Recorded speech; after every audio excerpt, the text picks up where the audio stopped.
بت يا سعيدة، انت يا بت يا مقصوفة الرقبة، كفاية يا بت وارمي الموبايل من ايدك، خلصتي باقة النت يا خيبة الامل. هيو يا خالتي، اعمل ايه بس؟ كنت بكلم واحد يا خالتي على النت وقال لي انه دكتور كبير قوي في مجاله، كنت يا خالتي عايزاه يخطبني. بجد يا بت يا سعيدة؟ وامتى يا بت هيجي؟ واسمه ايه يا اختي الكبير في مجاله ده؟ لا يا خالتي، ما هو طلع سعيد بشنباته، طلع كداب يا خالتي. يا اختي، يعني ايه يا خيبة الامل؟ بيضحك عليكي؟ احيه، اتلم المتعوس على خيب الرجا. طلع بياع اوانطه يا خالتي، طلع نصاب يا خالتي، طلع نصاب. خلاص يا بت، كفايه بقى نت، دول ناس يا بت ما نعرفهمش، ناس مجهولين الهويه. يا بت هتتجوزي واحد مجهول الهويه؟ اعمل ايه يا خالتي؟ مفيش ليا نصيب هنا، قلت اجرب حظي في النت. حظك في النت؟ وانت يا خيبة الامل لو ليكي حظ كنت لزقتي لي اللزقه دي. بت، انا قلبي بياكلني وحاسه كده ان فيه مصيبه جايه على الباب. شفتي؟ اهي المصيبه جت. قومي يا خيبة الامل افتحي الباب. سعيدة بتروح تفتح الباب، بتلاقي واحدة جارتهم عندها يجي 28 سنة ومعاها ولد وبنت. مساء الخير يا أنسة سعيدة، أنا يا أختي بهية جارتك، جاية لخالتي مبسوطة، أمي بعتني ليها. اتفضلي يا أختي، قلبها كان حاسس. هي خالتي مبسوطة، واحدة يا أختي عندها مشكلة وجاية تحكيها لك. تعالي يا حبيبتي اقعدي، معلش ما تاخديش على كلام سعيدة، هي عبيطة وهبلة كده، معلش يا حبيبتي. يا مرحب بيكي. مرحب بيكي يا خالتي، ازيك عاملة ايه؟ انا اسمي بهية، امي بعتتني ليكي عشان تحلي لي مشكلتي، اصل جوزي عايز يطلقني وعايز يتجوز بنت عمي. لا، ده الموضوع شكله كبير يا بت، ولازم لها قعدة مع فنجان قهوة ونبتدي الحكاية من البداية. ايوه والنبي يا خالتي، اعملي لي يا اختي جردة القهوة، حاكم دماغي هتطرشق. انا هحكي لك كل حاجة يا خالتي، صلي على النبي عليه افضل الصلاة والسلام. احكي عن خالتك. الحكاية بدأت من بعد جوازنا بأسبوع يا خالتي، لما جوزي كان نازل شغله وفضلت أنا في البيت لوحدي. قبل ما ينزل فطرته وأكلته ولبسته زي أي ست مصرية أصيلة. قلت يعني هفضل قاعدة لوحدي في البيت، أروح أفتح البلكونة وأقعد فيها شوية. ازيك يا ام محمود؟ انا يا اختي بهية جارتكم الجديدة، انا عروسة ما بقاليش اسبوع، الا يا اختي جارتنا اللي في السابع صوتها عالي قوي، هي كل يوم كده تتخانق مع جوزها ولا ايه؟ يوه، وانت مالك يا بهية؟ انت مالك يا اختي رامية ودانك مع الجيران؟ بقولك ايه، ادخلي شقتك وماليش دعوة، انا بحبش اعرف حاجة عن حد ولا حد يعرف حاجة عني. والله العظيم وليا عندها حق، وانت يا بهية لسه عروسة ما كملتيش 7 ايام ورايحة يا بنتي تتصنطي على الجيران؟ مش بتشوفي حالك ليه وتشوفي اللي وراكي بدل ما تطلعي تقفي في البلكونة؟ يا خالتي مبسوطة، ما انا كنت هشوفه بعد ما خلص حكاية كريمة، والولية يا اختي قالت لي انت مالك ومشيت، ولية لئيمة. وبعدين يا بهية؟ وبعدين يا خالتي وانا واقفة في البلكونة يا اختي شفت شاب ساكت قصادنا، اعزب يا خالتي، كان بينشر هدومه الداخلية لا مؤاخذة، وبعدين سألته مين اللي غسل لك الهدوم دي يا حبيبي؟ يوه يا اختي، وانت مالك يا ولية بهدومه الداخلية؟ مين غسلها ولا مش غسلها؟ انت مالك يا ولية اللي تتشكي تحت بطاطك؟ يا خالتي مبسوطة، مش بسأل، الولا يا حبة عيني كان بينشر الهدوم وهي مش معصورة كويس. هو انت برضو مالك يا بهية؟ انا عايزة اعرف فين لب الموضوع. ما هو انا جايبالك يا خالتي مبسوطة في لب الموضوع، ان جوزي طب عليا فجأة وما خدتش بالي، دخل من هنا والخناقة قامت من هنا، وانا يا اختي كنت واقفة بكلم الشاب وجوزي قال لي بتكلمي راجل غريب من البلكونة ليه؟ والنبي حقه. وبعدين يا اختي ايه اللي حصل؟ ما هو الوقت يا خالتي كان جري وانا ما عملتش اكل ولا غسلت الهدوم، قام جوزي اتضايق مني. بصراحة كده جوزك ملوش حق، كملي يا خيبة الامل. بصراحة ربنا يا خالتي اتخانقنا خناقة لرب السما، وبعدها بيومين اتصالحنا. بس انا عشان ست عاقلة وست مصرية اصيلة قلت توبة توبة من البلكونة اللي تزعل جوزي. الحمد لله. كملي يا اختي، ايه اللي حصل تاني؟ مر كام يوم يا خالتي وكنا زي السمنة على العسل، وفي يوم مشيته على شغله وشغلت المكوة عشان اكل الهدوم بتاعته، يقوم ايه تليفوني يرن. الو، ازيك يا بنت يا سماح؟ وحشاني قوي يا بنت، انا من يوم ما اتجوزت ما كلمتنيش غير يجي 12 13 مرة وبس. بقولك ايه، انا عرفت خبر انتي وحشة ولئيمة وما قلتليش عليه. هي اختك فسخت خطوبتها ليه صحيح؟ ايه اللي حصل؟ لا ده انا فاضية ولازم نعرف الحكاية من طقطق لسلام عليكم. يا نهار مش فايت، وانت مالك يا بهية بتسألي سماح اختها فسخت ليه؟ اما حشرية بصحيح يا بت. يا بت، عيالك اللي عمالين يضربوا في بعض دول من الصبح جننوني. بس يا مودي، ما انا يا خالتي جيراني مسميني قال ايه بهية الحشرية، مع اني نسمة كده يا خالتي. طبعا انت دخلك ايه يا بت في اللي يغسل واللي تتطلق واللي تفسخ؟ ما انا كمان يا خالتي جوزي محمود بعد ما القميص اتحرق مني وانا بكويه كنت بكلم سماح، فضل يتخانق معايا وعايرني وقال لي للجيران مسميينك بهية الحشرية. يا لهوي، يعني لا اكل ولا مكوى ولا حتى نظافة، وكمان مش خلصانة من حكاوي الجيران. هعمل له ايه يعني يا خالتي؟ ما انا بقعد فاضية ما بعملش حاجة، وانا الحق عليا اللي بعرف الاخبار اول باول عشان اجيبها له. يا بهية يا بهية حرام عليكي، هو انا كل يوم ارجع من الشغل ما الاقيش اكل ولا القى هدومي مغسولة ولا مكوية، وانتوا طول النهار عند الجرة دي من الجرة دي للجرة دي؟ يا ستي خليكي في بيتك، بدل ما تشوفي اخبار الجيران شوفي اخبار بيتك. في ايه يا محمود يا راجل؟ ده احنا متجوزين ما بقالناش كام شهر، وايه يعني لما بفك عن نفسي مع الجيران؟ انت عايز تحبسني ولا ايه؟ انا مش فاهمه انت ايه اللي مضايقك؟ يا شيخه حرام عليكي، ده انت حامل وبطنك قدامك، ودلوقتي كل يوم تجيبي لي اخبار، وانا بصراحه ربنا ما بقيتش عارفه اودي وشي من الجيران فين. ما انت كل يوم تخبطي على واحده وتدخلي عندها، وما لقيتيش حد تقفي في البلكونه تصطادي اي حد ماشي في الشارع تعرفي اخباره. بقولك ايه يا محمود يا اخويا، مالكش دعوه بيا، ده شغل ستات، وزي ما انت شايف شغلك في المصلحه الحكوميه اللي بتشتغل فيها، انا كمان ليا شغل هنا وسط الجيران، اللي زعلان اخفف عنه واللي عنده مشكله احلها له. بصراحه ربنا يا بهية جوزك ملوش حق. كملي يا اختي. المهم يا خالتي فضلنا نائر ونقير لحد ما في يوم قال لي انه عازم صحابه في الشغل، وقال لي عايز سفرة حلوة. انا قلت يا بنت ما تعكيش، وانا قاعدة يا خالتي زي اي ست مصرية اصيلة بطبخ لجوزي ولضيوفه. وفجأة يا خالتي الباب خبط، وكانت الست ام فتحي جارتنا. ازيك يا بهية يا حبيبتي، عاملة ايه؟ بقالي يومين ما بشوفكيش في البلكونة ولا حسك طالع من شباك المطبخ، قلت لازم اجي اطمن عليكي. الحمد لله يا حبيبتي انا كويسة قوي بس عندي عزومة. طب بقولك ايه، صاحب البيت بعتني الم الايجار، وانتي يا حبيبتي لسه ما دفعتيش ايدك على الايجار بقى عشان مش هعطلك على العزومة اللي عندك.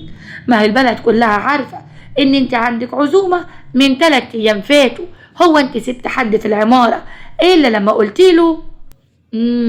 طب بقولك ايه يا ام فتحي، هي سمية هتدفع الايجار معانا الشهر ده؟ اصلهم بيقولوا انهم ايوه يعني يا خالتي ما هيش مخطوبة خالص خالص، ولا حد يا اختي بيجي البيت. طب والله بنات اوحش منها وبيتجوزوا. يلا خلينا في حالنا يا خالتي، حكيم انا كده ما احبش ابدا اتدخل في اللي ماليش فيه. ايوه صح، عن يدي يا اختي، ما انا عارفه انت هتقولي لي. خليكي في اللي انت فيه يا بهية. عملتي ايه في الرز اللي كان لازق في قعر الحله؟ لقيته اتفحم يا خالتي. اي والله. تعملي ايه يا بنتي يا بهية؟ تعملي ايه يا بنتي يا بهية؟ قلت اجيب كام كيس اندومي واعمل لجوزي عزومة اندومي، ما هي كل الناس عايشة عليه، هي جت علينا. واذا بيا يا اختي نازله السوبر ماركت بفتح الباب لقيتني متسربعة ولقيته في وشي بضيوفه، والراجل قال عمال يقول فاتح صدره على الآخر وعمال يقول لهم مراتي عامله لكم كبده وورق عنب وعامله لكم رز معرفش ايه، وانا اغمز له يا خالتي وهو يقول لي يلا الناس جعانه هات الاكل، واغمز له يا خالتي اقول له ما بلاش، يقول لي هات الاكل خلاص، اقول له يا محمود هتندم، يقول لي هات الاكل يا بهيه. المهم يا خالتي حطت الاكل على السفره. يا اختي وبعدين يا خيبه الامل ايه اللي حصل؟ حطيته على السفره يا خالتي والناس بقوا يشدوا الكبده قصاد بعض، واللحمه زي ما قلت لك طالعه من جهنم والعياذ بالله، الرز اقسم بالله ما في حبايتين سايبين بعض.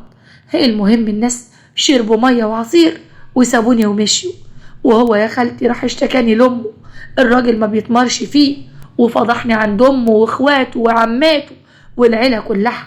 وانا يا خالتي ما كنتش قصدي اعمل حاجه، ما هي الوليه ام فتحي الهي ما تكسب ولا تربح ابدا، هي اللي جاتني وعطلتني وبوظت العزومه. تصدقي بالله لو تمر فيه كان ولع فيكي. المهم كملي يا خيبه الامل.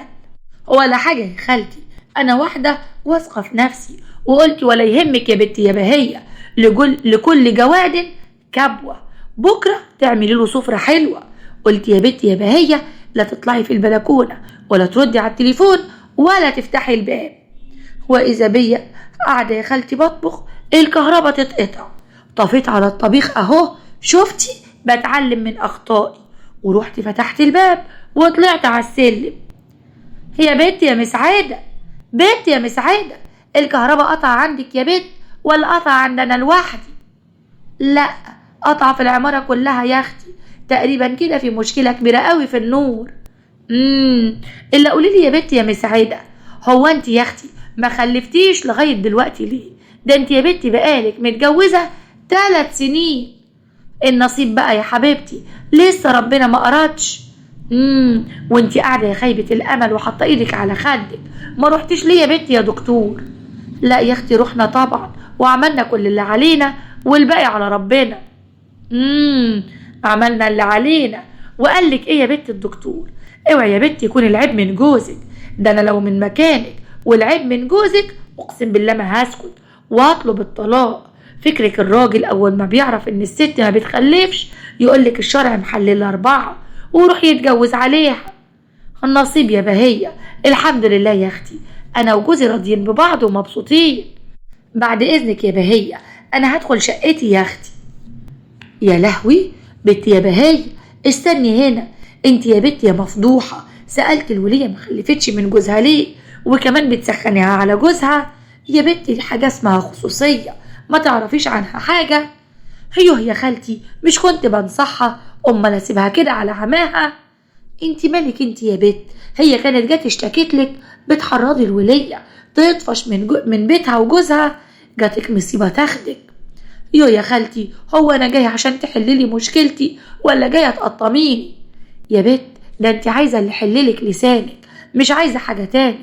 المهم عملتي ايه في الطبيخ اللي طفيتي عليه وطلعتي تشوفي الكهرباء؟ ييه ما انت فكرتيني، انا لسه يا اختي بكلمها لقيت الوليه جوزها طب علينا. يا لهوي جوزها اللي انت بتحرضيها عليه يا بهيه؟ ايوه يا خالتي ما هو حظي كده، امال ايه قليل البخت يعضوا الكلب في المولد. لقيت لك الراجل اتاريه كان طالع على السلم وسمع كل حاجه وبص لي من فوق لتحت وقال لي في ايه يا ست انتي، هو انتي بقى اللي بتسلطي مراتي عليا وكل يومين الاقيها مقلوبه عليا؟ اقسم بالله لا اشوف من الذكر اللي انيكي واخليه يطلقك. الراجل يا خالتي اتخانق مع مراته وشتمني ودخل الشقه ورزع الباب في وشي. يرضيكي كده يا خالتي؟ اتخانق مع مراته بسببك؟ ربنا يسامحك. طمنيني يا اختي الاكل اللي على النار اللي انت طفيتي عليه عملتي ايه؟ يا اختي عارفه يا خالتي اللي بيعجبني فيكي ان انت ما بتنسيش التفاصيل، ما انا ملحقتش يا دوب يا اختي خدت كلمتين من البيت وكلمتين من جوزها في جنابي ولسه بلف ادخل شقتي لقيت جوزي جه. واول ما الراجل جوز مسعده اول يا اختي ما حس بجوزي فتح الباب وقال له يا استاذ محمود مراتك واقفه مع مراتي وبتحرضها انها تسيب البيت وتتطلق مني. انا عايز اعرف، مراتك اللي بتتدخل في خصوصيات الناس حشرية جدا مراتك يا استاذ محمود. مش عايزة افاجئك واقولك ان الجيران مسميينها بهية الحشرية. انا اسف جدا يا استاذ مرسي، والله العظيم انا هأدبها واربيها وازعلها كمان واخليها تروح بيت ابوها. انا اسف جدا لحضرتك، ووعد مني مش هتشوف وشها تاني. طلع يا خالتي دخل عليا لاني ما جهزتش الاكل، والراجل اللي اشتكاله خلاه مولع نار. اتخانق معايا وضربني بالقلم على وشي وخدني وداني عند امي، وقال لها لما بنتك تتعلم ما تتحشرش في امور الناس هبقى اجي اخدها. امي قالت لي مالكيش دعوه بحد.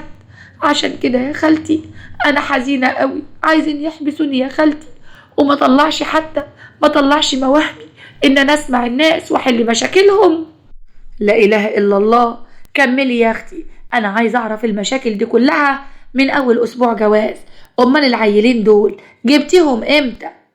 ما هو جه صالحني يا خالتي بعدها بشهر عشان انا كنت حامل، وربنا اكرمني بالولد والبيت دول. هو عشت يا خالتي في بيتي كافيه خيري شري، وفي يوم من الايام يا خالتي فطرته ولبسته ومشيته على شغله زي اي ست مصريه اصيله. استني يا خيبه الامل، ما تقوليش الكلمه دي تاني، عشان مصريه واصيله قالوا لي ان هم ابرياء منك ليوم الدين. كملي يا اختي. المهم يا خالتي مبسوطه، مشيته من هنا وبدات اجهز البيت من هنا. جانوا الجيران وحشوني قوي يا خالتي.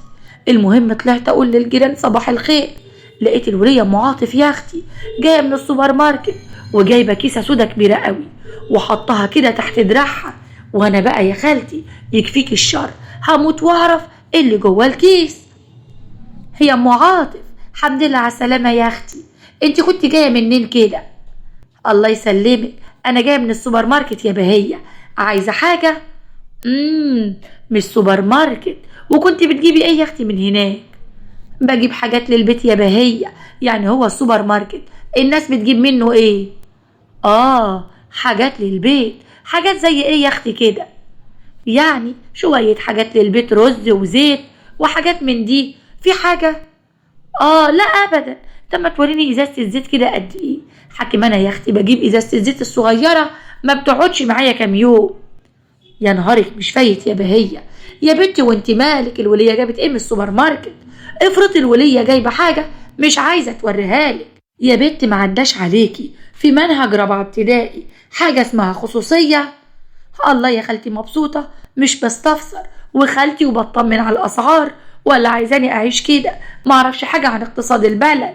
ده انا كل اللي قلته بصيت للست من فوق لتحت وقلت اللهم صل على النبي، ده انت جايبه زيت من الغالي اللي بينور في الشمس. هو انت يا اختي يكونش جوزك طلع معاش وخدتوا المكافأة بتاعت نهاية الخدمة؟ امال كل يوم يعني تجيب الطلبات دي كلها بتجيبوا الفلوس دي منين يا ام عاطف؟ بقول لك ايه يا بهيه، انت مالكيش دعوه يا اختي. هو حد قالك تدفعي لي تمن البقاله؟ لا يا اختي انا كنت بفضفض معاكي. بقول لك ايه، استني، ده البنت شيماء جايه اهي. يا اهلا يا اهلا، نورت العماره يا شيماء. لابسه كده ومتشيكه وحاطه الاحمر والاصفر ونازله رايحه فين يا اختي؟ بقول لك ايه يا ام عاطف، اطلعي انت يا اختي خلاص هو وقتك خلص.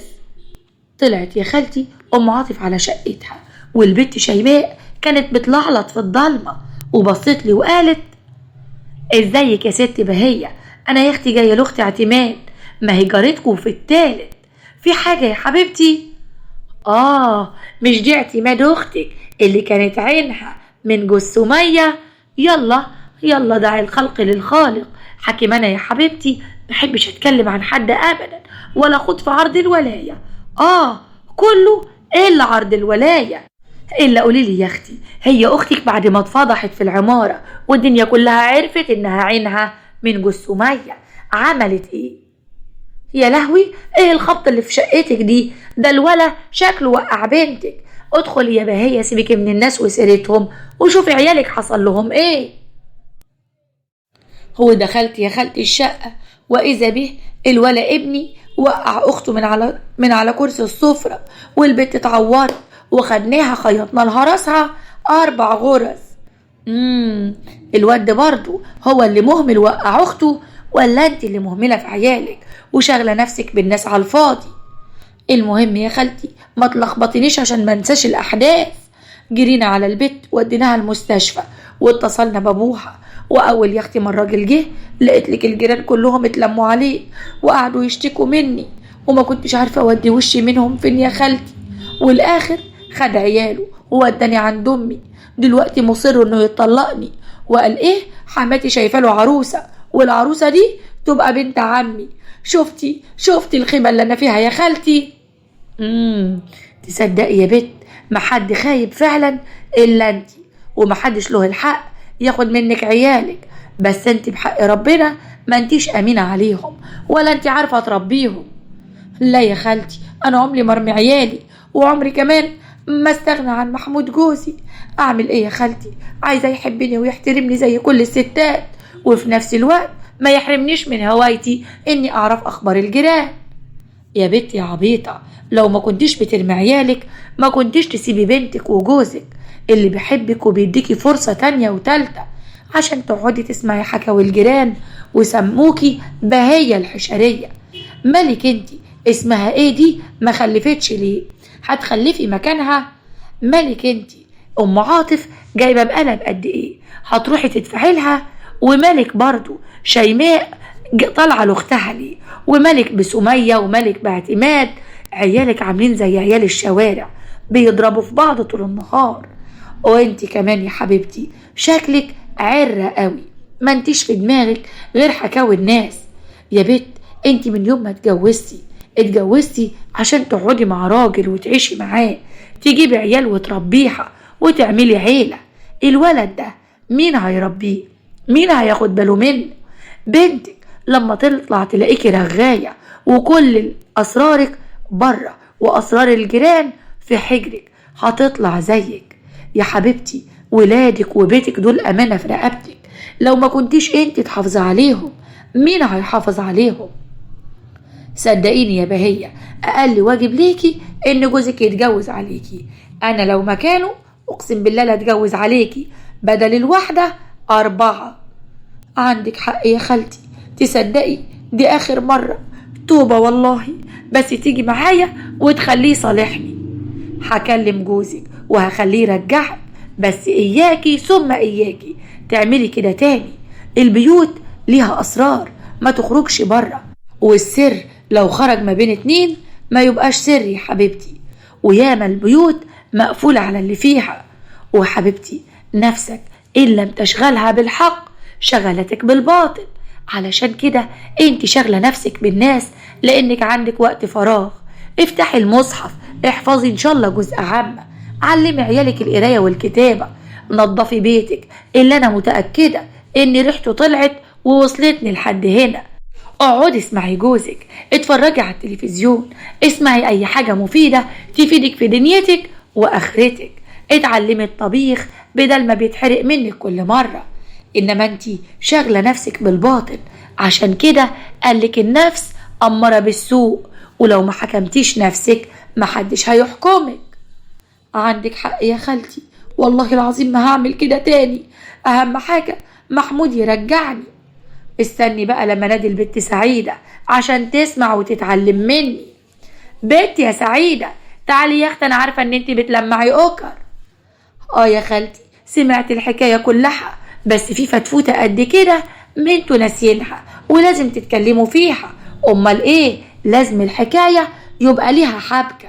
بقولك ايه يا ست بهية، انتي قلتي في اول الحكاية ان في واحد جاركو اعزب ويا حبة عين امه بينشر الغسيل وما بيتعصرش كويس. هو عنده كام سنة، حلوة كده وطول بعرض ومفتول العضلات، مش عايزاله عروسة. ايوه يا بنتي يا سعيدة، ده انا هحكي لك الحكاية من طقطق لسلام عليكم. حاكم الواد ده اسمه معتز، وابوه وامه مسافرين، وقبل ما يسافروا امه وابوه دقوا مع بعض خناقة لرب السما. يا اختي اقفل يا ابني الحلقة، مفيش فايدة فيك يا بهية يا حشرية. طب دلوقتي بذمتكم انا مطلوب مني اعمل ايه في بهية الحشرية وسعيدة اللي هتتجنن على العرسان؟ ادعوا لها يا جدعان، ربنا يرزقها بابن الحلال.